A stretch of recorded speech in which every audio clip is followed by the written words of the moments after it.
크신 은혜와 크신 사랑과 크신 축복이 함께 해주시기를 주님의 이름으로 간절히 축원드립니다. 오늘 오신 분들, 베디에 분들 오시면서 인사하실 때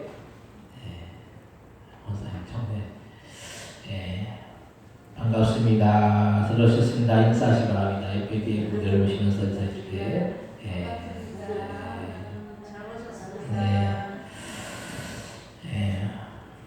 오늘 승환이 오랜만에 왔습니다. 저번에 옛날에 작년에 한번 오고 오늘 승환이가 왔어요. 감사합니다. 오늘 말씀은 주님을 의지하는 인생이 복되입니다라는 그런 제목으로 우리가 함께 은혜를 나누고자 합니다. 우리가 사는 세상은 점점 더 바뀌고 달라지고 있습니다. 지금은 옛날의 모습이 거의 많이 사라지고 모든 것들이 현대화되고 자동화되고 있습니다. 그래서 옛날에는 사람의 손이 필요하고 사람의 힘이 필요한 일들이 지금은 사람이 굳이 하지 않아도 되는 이 기계의 힘과 로봇의 힘을 빌려서 할 수 있는 일들이 많아지고 있습니다. 거기에다 요즘에는 컴퓨터가 많이 발달되어서 인공지능으로 모든 것들을 제어할 수 있어서 자동차도 앞으로는 굳이 운전하지 않아도 그냥 자동으로 이제 무인으로 갈 수 있는 시대가 점점 더 다가오고 있습니다. 시대가 발달됐죠. 옛날에 우리나라 우리 세상 우리가 살던 세상은 그냥 현대화되고 자동화되는 이 점점 더 발달되는 세상 속에서 우리가 살고 있습니다. 그래서 물건도 무인으로 파는 것이 점점 더 많아지고 있다는 그만큼 기술의 발달이 세상의 모습을 많이 바꿔 나가고 있습니다. 그래서 지금은 기술이 고도로 발달되어 있어서 어떻게 보면 좋은데 참 살기 편한데 어떻게 보면은 사람 간의 정이 사라져가고 있다. 옛날에는 이렇게 서로 이렇게 법이 없어도 사는 세상이었는데 지금은 법이 없으면 안 되는 세상이 되었습니다. 법으로 모든 것들이 다 해결하지 않으면 어려운 세상이 되었습니다. 근데 이렇게 정이 사라지고 이기주의, 자기만을 하는 이기주의가 얼마나 요즘 많은지 몰라요. 나만 괜찮으면 된다는 거예요. 다른 사람과 함께 하는 그런 어울려서 사는 세상이 아니라 나만 괜찮으면 다른 사람은 죽든 살든 상관없다는. 근데 이것이 얼마나 세상이 메말라 있는지 모르고 이런 세상 속에서 우리는 누구를 의지하고 누구를 바라보고 사는 것이 지혜로운 삶이 될 수가 있겠습니다. 사람이나 환경을 의지하고 바라보다가도 우리가 얼마나 이 환경에 실망하고 사람에 실망하고 그렇게 사는지 몰라요. 그 전에 전원일기 옛날 전원일기라는 드라마가 있었죠. 거기에 나왔던 배우 중에 박은수라는 배우가 있어요. 박은수. 상당히 유명한 분인데 이분이 전원일기에서 일용이로 활약을 해서 얼마나 많은 인기를 누렸는지 몰라요. 근데 이분이 사기의 사건에 연루가 되어서 본인이 감옥까지 갔다 오고 그리고 돈이 없고 할 일이 없으니까 이게 인기도 이제 이게 떨어지고 그러니까 돼지 동장에서 그냥 일을 했다. 그런데 이분이 사람을 믿으니까 이렇게 사기를 당해서 그래서 오히려 본인이 사기의 피해자이면서도 가해자가 돼가지고 이제 감옥에 갔다. 얼마나 이게 억울하겠어요. 그래서 사람을 믿으니까 실망할 수 있는 일들이 이렇게 생기는 것을 볼 수가 있어요. 이분이 얼마나 배신감 때문에 스스로 자책을 하는 것을 예전에 방송을 통해서 볼 수가 있었습니다. 우리도 사람을 믿으면 이렇게 될 수가 있다는 거예요. 믿는 도끼의 발등이 찍힌다라는 옛말도 있잖아요. 너무 믿어버리면은 사람은 사람인지라 사람이 뭔가 의견이 다르고 생각이 다르고 환경이 다르고 그렇기 때문에 어떤 그것을 인해서 서로 이렇게 뭔가 서로 간에 그런 배신감을 만들 수가 있습니다. 그 사람은 의지할 대상도 믿을 대상도 아닌 거예요. 우리가 사람을 믿고 의지한다는 건 참 어리석은 거예요. 우리가 믿고 따라야 하는 것은 세상의 환경도 세상의 지식도 또 배경도 아닌 주님이시라는 사실을 날마다 잊지 말고 살아야 된다는 거예요. 우리가 의지해야 될 대상이 하나님이고 주님인데 우리는 자꾸 누구를 의지하려고 합니까? 사람을 의지하려고. 사람에게 뭔가 기대려고 하고 사람에게 뭔가 위로를 받으려고 하고 사람에게 뭔가 도움을 얻으려고. 그러면 우리가 이 세상에서 왜 주님을 의지하고 믿고 살아야 하는지에 대해서 오늘 함께 은혜를 나누고자. 첫 번째로 사람을 의지할 대상이 아니라는 것. 사람은 누군가 나에게 호의적으로 잘하면 그 사람에 대해서 그냥 믿어버리는 습성이 있어요. 근데 아무 조건 없이 나에게 잘해주는 사람은 그 사람이 정말로 주님의 사랑으로 잘해주지 않는 이상 우리는 한 번쯤 의심을 하는 것도 나쁘지 않다는 것. 일부러 사람을 맨날 의심하고 살라는 그런 말이에요. 이 사람을 의심하는 것이 강해지면 어떻게 됩니까? 그 부부간에도 의부증이 생기고 의부증이 생긴다는. 이 의부증을 갖고 의부증을 갖고 나면은 살면은 이게 사람이 의심하고 사니까 이렇게 지나치게 된다는. 그래서 이것이 병이거든요. 근데 그렇다고 우리가 무조건 믿으라는 그런 말씀도 아닌 것이 사람은 사람인지라 누구나 실수를 할 수 있기 때문에 저도 어떤 때도 얘기해 보면은 지나고 나서 보면 생각해보면 그때 왜 그렇게 했을까라고 후회를 했던 적이 한두 번이 아니에요. 후회하면은 뭐합니까? 후회하면은 권사님도 그 옛날에 뭐 이렇게 실수했던 거는 다 이렇게 털어버리는 성격이시니까 그거 막 계속 과거에 실수했던 거 생각하면 막 이게 참 왜 그랬을까 이렇게 하면 참 이게 마음만 상하는 거죠. 근데 우리가 살면서 실수할 때가 있다라는 거예요. 사실 실수할 때가 사람인지나 사람이기 때문에 왜 실수를 안 하겠어요? 사람이 완벽하면 사람이 아닌 거죠. 사람이기 때문에 누구나 실수할 수 있다는. 근데 이렇게 시시때때로 바뀌고 때로는 잘못된 판단을 내려서 이를 그르칠 수가 있는 거예요. 그래서 우리는 무슨 일이든지 너무 급하게 서두르면 안 된다. 급할수록 돌아가라는 말이 있듯이 급하게 서두르면은 실수하게 마련인 거예요. 사람이 실수를 줄이려고 하면 어떻게 됩니까? 신중해야 되는 거죠. 근데 너무 급하게 뭔가 일을 저질러 버리면은 그게 뒷감당이 안 되는 거예요. 차분하게 일을 하다 보면 오히려 실수도 줄일 수가 있죠. 그렇다고 실수를 하지 않는 것도 아닌 것을 보고. 그래서 인간은 연약하고 부족해서 날마다 실수하고 죄 가운데 나간다는 거예요. 사람이 죄를 안 짓고 살면 얼마나 좋습니까? 근데 사람은 누구나 실수하고 죄 가운데 나가는 것이 이 사람의 모습입니다. 우리가 예수님을 믿고 영접하고 새로운 사람이 되었음에도 불구하고 우리는 얼마나 많은 죄악들을 범하고 사는지 몰라요.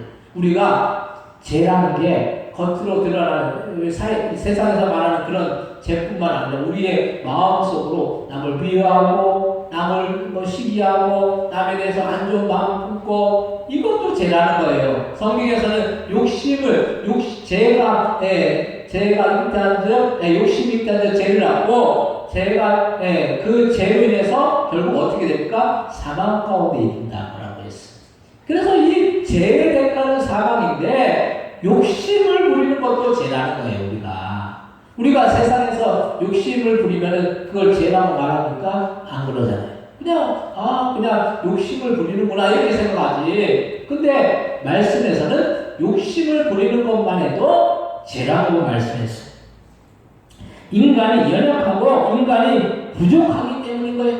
제가 전에 전도하려고 하는 분이 있었어요. 근데 그분의 남편이 어느 교회 장로님 때문에 사기를 받았다. 사기를 받아서 거의 몇 억을 사기를 받아 그 신랑감 때문에 우울증이 오고 또 교회에 가지 않는다는 이야기를 들을 수가 있었어요. 교회 장로까지 되어서 남 등쳐먹는 모습을 보면서 참 말이 나오지 않았어. 기가 막힌 일이.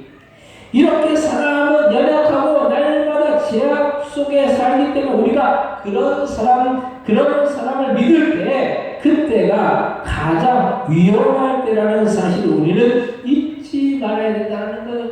사람은 믿을 대상이 아닌 거예요. 사람은 믿을 대상이 아니라 사랑해야 될 대상인 거예요.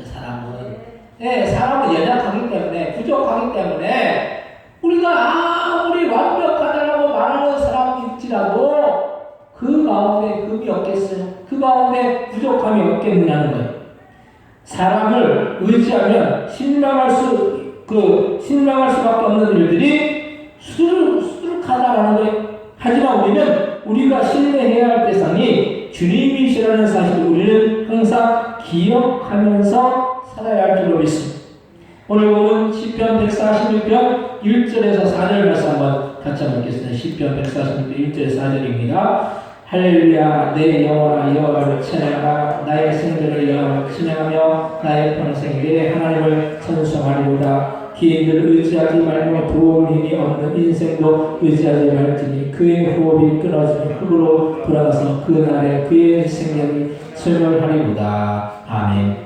우리가 아무리 권력자이고 능력을 가진 그런 사람을 알고 있더라도 그 사람이 우리의 인생의 주관자가 아니기 때문에 그 권력도 능력도 영원하지 않기 때문에 우리는 그런 기인들을 의지하지 말아야 된다는 것.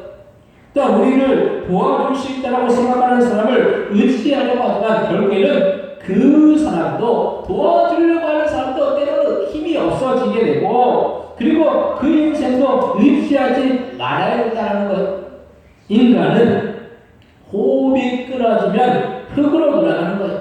이게 세상의 이치고 자연의 이치고 하나님의 창조의 그런 섭리인 거지.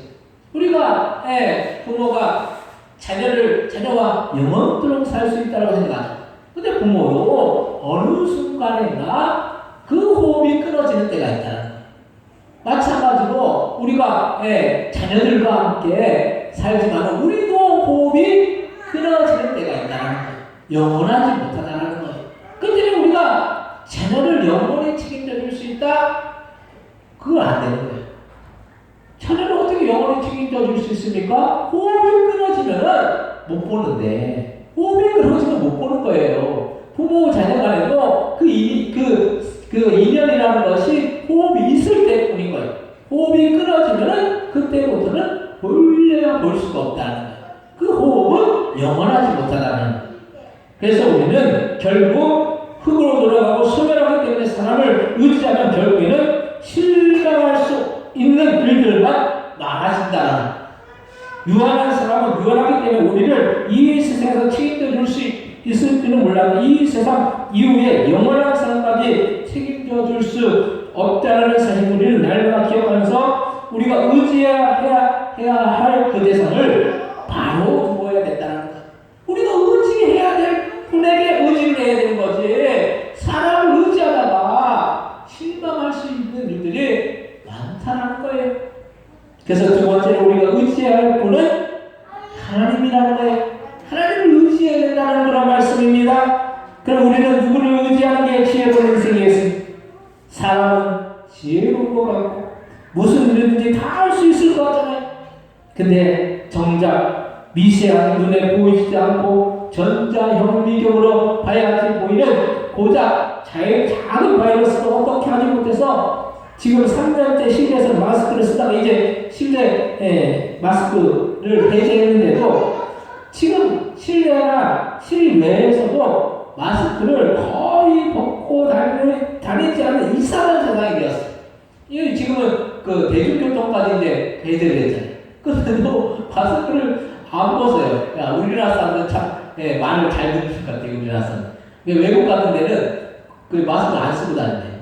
우리나라는 마스크를 거의 안 쓰는 사람들 보기 힘든데 외국은 마스크를 쓰는 사람들 거의 보기 힘들어요. 우리 외국 가서 이제 마스크를 쓰는 사람들 보면은 우리나라 사람들이 우리나라 사람들 참 이 말을 잘 들어요. 근데 이렇게 됐어요. 세상이 참 이 작은 바이러스 하나 어떻게 하지 못하잖아요.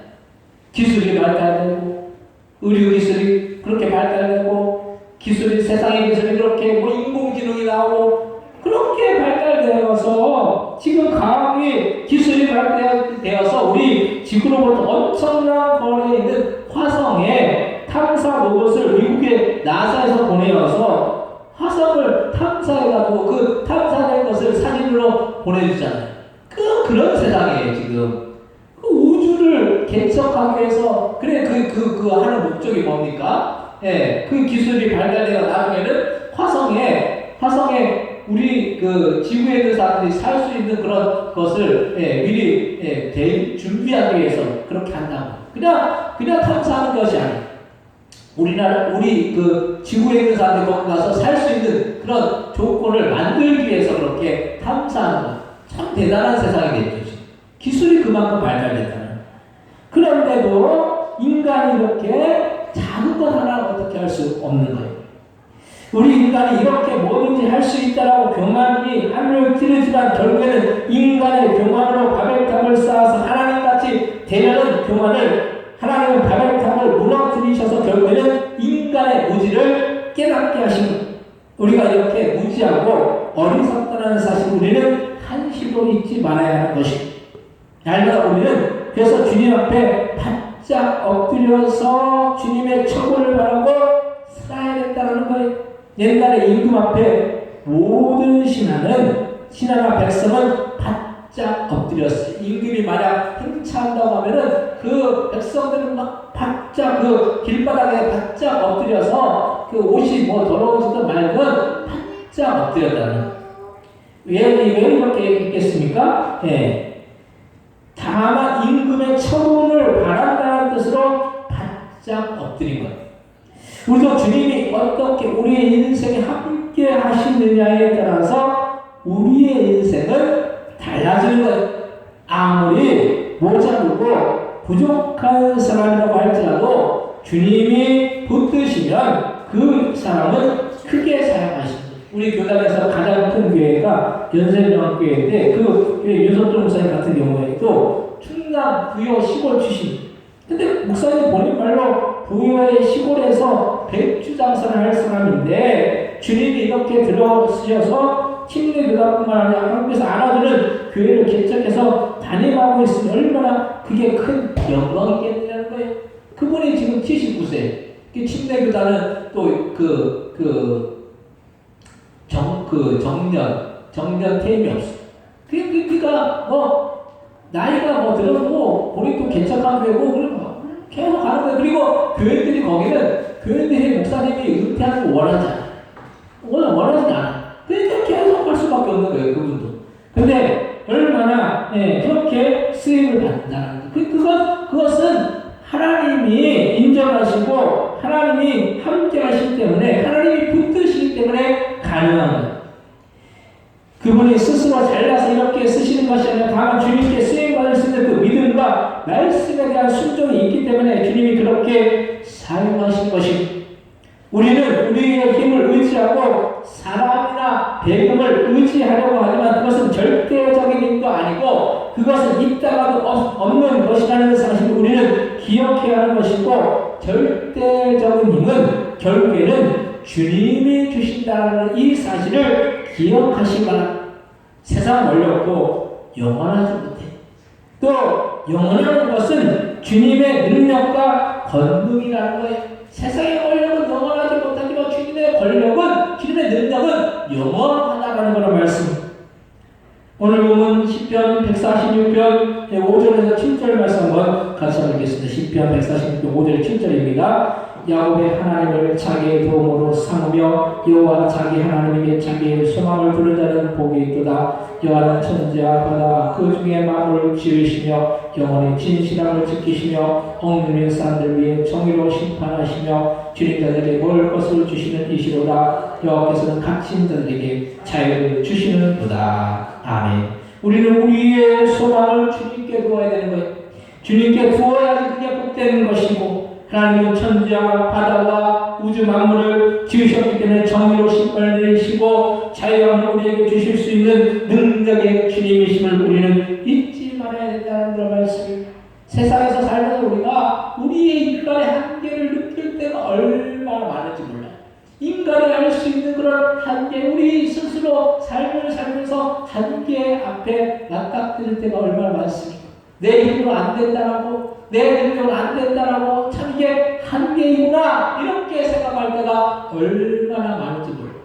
그런데도 우리가 그 한계 속에서 주님의 능력을 구하고 주님의 도우심을 구하지 않고 자꾸 우리는 누군가에게 도움을 얻으려고 하고 누군가를 의지하려고 하는 것이 우리 인간의 그런 연약한 모습입니다. 그래서 우리는 죄로부터 자유할 수 있는 것도 인간의 힘이 아닌 거예요. 죄로부터 우리가 어떻게 자유할 수 있습니까? 항상 우리는 죄 짓고 살잖아요. 사실 우리의 마음속으로, 우리 행동으로 우리가 얼마나 많은 죄를 짓고 사는 거예요. 근데 그 모든 죄들을 주님의 보혈의 능력으로 다 씻어 주셨기 때문에 우리는 죄로부터 자유할 수 있다는 거예요. 죄가 없는 사람이 어디 있겠습니까? 누구나 금도 있고 티도 있고 누구나 부족함이 다 있기 때문에 주님 앞에 나아가는 자만이 그 보혈의 피로 그 모든 죄가 다 씻음받는 그런 역사가 나타난다는 거예요. 그래서 우리가 죄로부터 자유할 수 있다는 거예요. 세 번째로 주님을 의지하는 인생은 주님이 책임져 주십니다. 우리가 의지해야 할 수 있는 대상을 찾는 근본적인 이유는 그 의지할 대상이 그 인생을 책임져 주기 때문에 의지하는 거예요. 우리가 누군가를 의지한다는 것은 그 인생을 책임져 주기 때문에 그 사람을 의지하게 되는 것이죠. 부모는 자녀를 책임질 의무가 있는 것인데 그렇게 책임져 주는 이유는 주님이 그 자녀를 우리에게 맡겨주셨기 때문입니다. 그래서 우리는 잘하는 실수 중에 하나가 자녀를 소유로 생각할 때 자녀를 내 마음대로 조종하려고 하면 그때 문제가 생깁니다. 자녀를 내 마음대로 내 뜻대로 그냥 조종해버리면은 그 자녀가 나중에 어떻게 됩니까? 부모에게 반항해요. 부모에게 반항한다는 거예요. 왜냐하면 자기가 생각하는 거, 자기가 주장하는 거, 자기가 뜻하는 것을 자꾸 못하게 막기 때문에 부모와 자녀 간에 이 트러블이 생기는 거예요. 주님이 우리를 인격적으로 대하시기 때문에 주님은 우리를 조종하려고 하지 않으시고 우리에게 의지를 주셔서 우리 의지대로 할 수 있도록 선택할 수 있는 그 권리를 주신 거예요. 그래서 우리가 원하는 대로 할 수 있도록 우리를 창조하셨다는 거예요. 우리가 할 수 있는 그 선택권을 우리에게 주신 거예요. 그런데 우리가 어떤 선택을 하든지 주님은 우리를 존중하시잖아요. 얼마나 주님은 좋으신지 우리가 어떤 선택을 하든지 간에 존중을 하셔요. 주님은 주님의 말씀대로 그렇지만 순종하기를 원하시는 거예요. 왜 주님의 말씀에 순종하기를 원하시겠습니까? 그것은 주님 뜻대로 말씀대로 순종하면 주님이 우리의 인생의 주관자가 되어 주셔서 우리를 책임져 주시기를 원하신다는 거예요. 부모가 자녀가 부모의 뜻대로 말대로 순종하면은 부모는 자녀를 그냥 다 책임져주고 싶은 것이 이 부모의 마음입니다. 근데 자기 고집대로 자기 뜻대로 자기 생각대로 하려고 하면 이게 부모가 마음이 안 좋은 거죠. 예. 이번 주에 그 성민이 친구들하고 에버랜드를 가고 있다. 에버랜드. 근데 그 애들끼리 4명인가 남자들 여자들 해가지고 4명인가 가고 싶다고 그러더라고요. 그래서 안 된다고 했어요. 안 된다고. 애들끼리 그 초등학교 5학년 애들끼리 보냈다가 뭔 일이 일어나면 어떻게 하겠어요. 안 된다고 해도 막 고집 부리는 거예요. 고집을. 그러니까 그 마음이 부모로서 얼마나 안 좋은지 몰라요. 근데 나중에 결국에는 안 가기로 했어요. 그렇게 하니까 참 마음이 좋은 거예요. 그 책임 부모는 자녀가 부모의 뜻대로 순종하면은 그 자체로 좋다는 거예요. 그래서 그 자녀에 대한 그 책임을 다할 수 있다는 거예요. 주님도 우리가 주님의 뜻대로 순종할 때 주님 주님은 우리의 인생을 책임져 주신다는 거예요. 부모는 때로는 자녀에게 선택할 권리를 주지 않고 막무가내로 할 때가 있죠. 그래도 때로는 자녀의 인생을 책임져 주지 못할 때가 있어요. 하지만 주님은 우리가 우리 인생을 주님께 맡기면 우리 인생 전체뿐만 아니라 그 이후 영원까지 책임져 주신다는 거예요. 우리가 믿음이라는 것이 뭐예요? 주님을 믿고 의지하는 자들은 주님이 그 인생을 책임져 주신다라는 그 믿음을 갖고 나간다는 거예요. 우리 인생 속에서 수많은 문제들을 만나지만은 그 문제 가운데 우리가 주님께 맡기는 인생이 복되고 그 주님께 맡길 때 그 인생을 주님께서 주관해 주시고 책임져 주셔서 그 인생 속에서 우리의 모든 삶의 문제, 어려움과 고통과 그 모든 우리 앞에 놓이는 그 한계들을 극복하게 하시고 이기게 하시고 결국에는 주님이 역사해 주셔서 승리하게 해 주신다는 그 사실을 우리는 기억하시기 바랍니다. 그래서 우리는 믿는 자예요. 믿는 자는 믿음대로 나간다는 거예요. 믿는 자가 그냥 불신자처럼 똑같이 행동하면 안 되는 거예요. 믿는 자는 믿음이 있기 때문에 그 믿음으로 순종하고 믿음으로 주님 앞에 구하고 믿음으로 주님을 찾고 주님을 의지하고 나갈 때 주님이 그 믿음대로 역사하셔서 그 삶 가운데 주님의 놀라운 역사를 이루어 주신다는 거예요. 믿음의 사람들에서 믿고 순종하는 거예요. 우리가 순종이 제사보다 낫고 순종이 예배보다 나은 거예요. 순종하지 못하면은 주님의 말씀에 순종하지 못하면 우리는 주님과 아무런 상관없는 삶을 살 수밖에 없는 것이 우리의 모습이라는 거예요.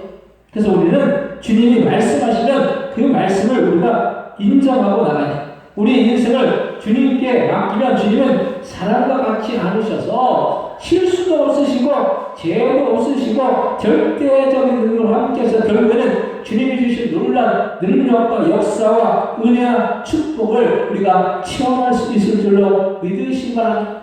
그래서 사람 간에도 서로 그게 있잖아요. 서로 신뢰를 지키면 그 신뢰 가운데서 서로 뭔가 그 안에서 얻어지는 유익이 있잖아요.